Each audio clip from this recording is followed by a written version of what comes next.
இன்னைக்கு விட்டமின்ஸ் பார்க்க போகிறோம். விட்டமின்ஸ் அப்படிங்கிறது உடலில் தானாகவே உற்பத்தி செய்ய முடியாமல் உணவுலேருந்து நம்ம எடுத்துக்கக்கூடிய சத்துக்கள். இது வந்து முக்கியமாக நம்ம உடலுடைய செயல்பாட்டுக்கும் வளர்சிதை மாற்றத்துக்கும் கண்டிப்பாக தேவைப்படுது. உடல் வளர்ச்சிக்கும் தேவைப்படுது. இந்த விட்டமின்ஸ் வந்து 2 வகையாக பிரிப்பாங்க. ஒன்று கொழுப்பில் கரையக்கூடிய விட்டமின்ஸு, இன்னொன்று நீரில் கரையக்கூடியது. கொழுப்பில் கரையக்கூடியது ஏடிஇகே, நீரில் கரையக்கூடியது பிசி. ஃபர்ஸ்ட் நம்ம கொழுப்பில் கரையக்கூடியதை பார்த்துட்டு அடுத்தது நீரில் கரையக்கூடியதை பற்றி சொல்கிறேன். கொழுப்பில் கரையக்கூடிய விட்டமின்ஸ் ஏடிஇகே. ஃபர்ஸ்ட் ஏ வந்து ரெட்டினால், இதோடைய வேதியியல் பெயர்.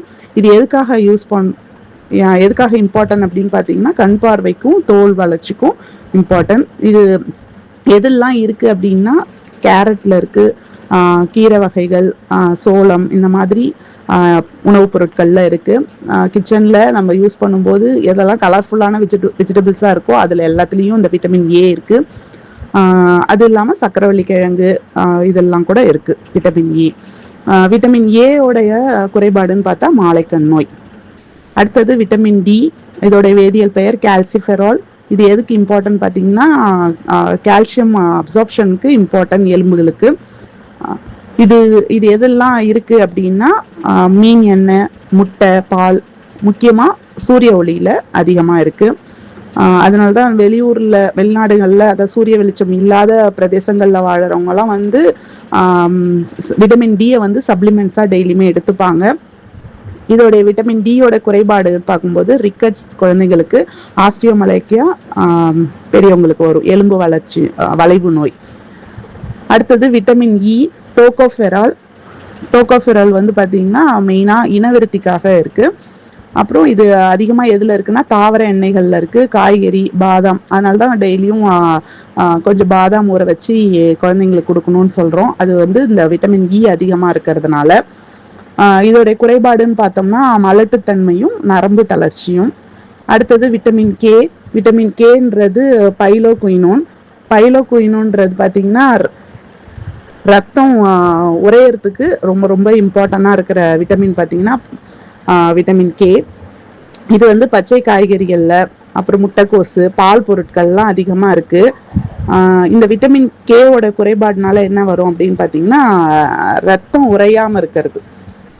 ஈட்டின்ற படத்தில் கூட ஹீரோவுக்கு வந்து இந்த ப்ராப்ளம் இருக்கும்.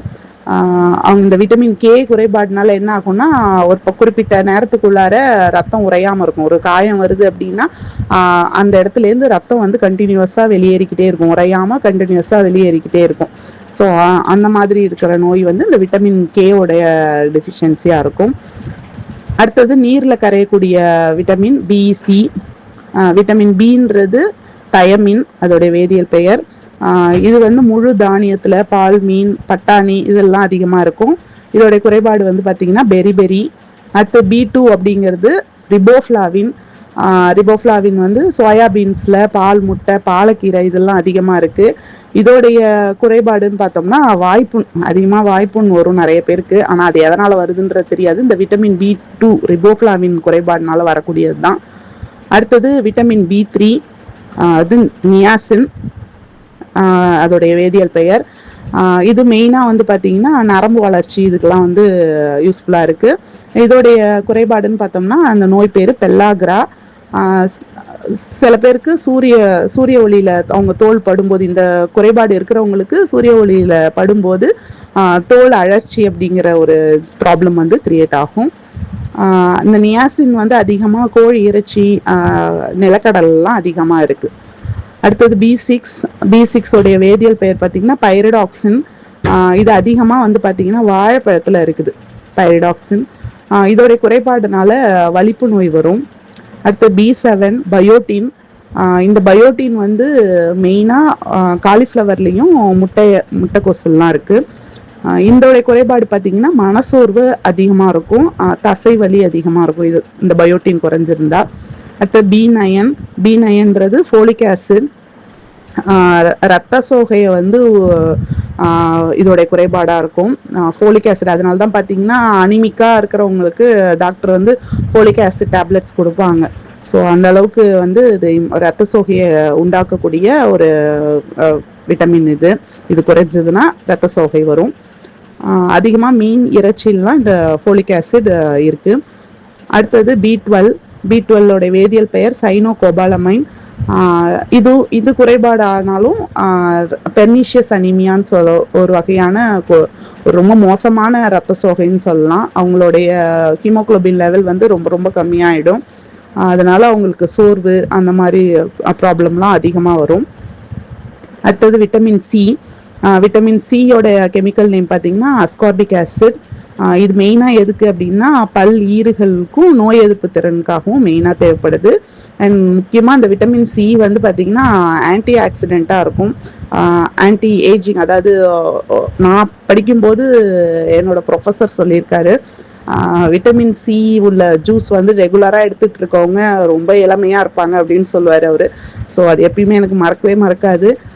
அந்த அளவுக்கு அந்த ஆரஞ்சு, நெல்லிக்காய், தக்காளி இந்த மாதிரி விட்டமின் சி அதிகமாக உள்ள பழங்கள் அதிகமாக நம்ம எடுத்துக்கிட்டோம்னா நமக்கு வந்து அந்த ஆன்டி ஆக்சிடென்ட் அதிகமாக வந்து உற்பத்தி ஆகும் அப்படின்னு சொல்லுவாங்க. அண்ட் இதோட குறைபாடு வந்து பார்த்திங்கன்னா ஸ்கர்வினா பல் ஈர்களில் வீக்கமாக இருக்கிறது, பலவீனமாக இருக்கிறது, அப்புறம் அதுலேருந்து ரத்தம் வடிகிறது, இதெல்லாம் வந்து இருக்கும். அவ்வளோதான் விட்டமின்ஸ். அடுத்து தாதுக்கள் பார்த்தீங்கன்னா முக்கியமான தாதுக்கள் மட்டும் சொல்கிறேன். கால்சியம் வந்து பார்த்தீங்கன்னா மெயினாக எலும்புக்கும் பற்களுடைய வலுவிற்கும் மெயினாக தேவை.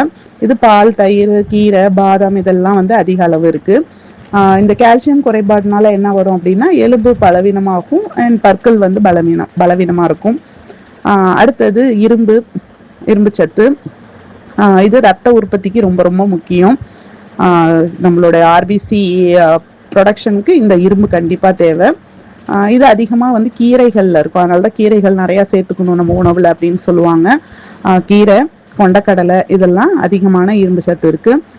இது குறைபாடுனால ரத்த சோகை வரும், சோர்வு ஏற்படும். அதுக்கப்புறம் பொட்டாசியம் மெயினாக பார்த்தீங்கன்னா தசை செயல்பாடுக்கு ரொம்ப இம்பார்ட்டன்ட். அப்புறம் ரத்த அழுத்தத்தை கட்டுப்பாட்டில் வைக்கிறதுக்கும் இந்த பொட்டாசியம் ஹெல்ப் பண்ணுது. இதோடைய குறைபாடுன்னு பார்க்கும்போது இதய துடிப்பு வந்து அந்த பீட்டிங்கோட இது வந்து பால்பிட்டேஷன் வந்து அதிகமாக இருக்கும், இல்லை வேரியேஷன்ஸ் இருக்கும். அப்புறம் தசை வந்து பலவீனமாக இருக்கும். அடுத்தது மெக்னீஷியம் வந்து நரம்பு செயல்பாடாக இருக்கும். அதுக்கப்புறம்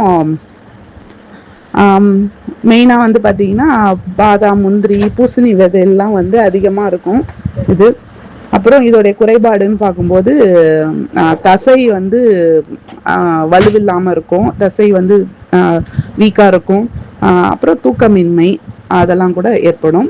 அப்புறம் ஜிங்கோடைய இது முக்கியத்துவம்னு பார்த்தோம்னா நோய் எதிர்ப்பு சக்திக்கு இம்பார்ட்டண்டாக இருக்கும். அண்ட் இறைச்சிகளில் இது அதிகமாக இருக்கும். இதோடைய குறைபாடுன்னு பார்க்கும்போது காயம் ஆடுறதுக்கு ரொம்ப தாமதமாக இருக்கும். அப்புறம் நோய் எதிர்ப்பு சக்தியும் குறைவாக இருக்கும். சீக்கிரமாகவே அவங்க எல்லா நோய்க்கும் ஈஸியாக வந்து சசட்டபிளாக இருப்பாங்க.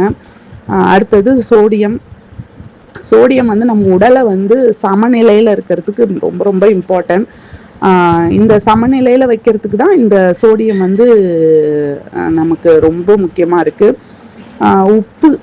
உப்பு வந்து நம்ம லிமிட்டடாக போட்டு சாப்பிடணும் அப்படின்னு சொல்லுவாங்க. உப்பு அதிகமாக உள்ள பொருட்கள் வந்து இந்த சோடியம் குறைபாடு உள்ளவங்க வந்து எடுத்துக்கக்கூடாது.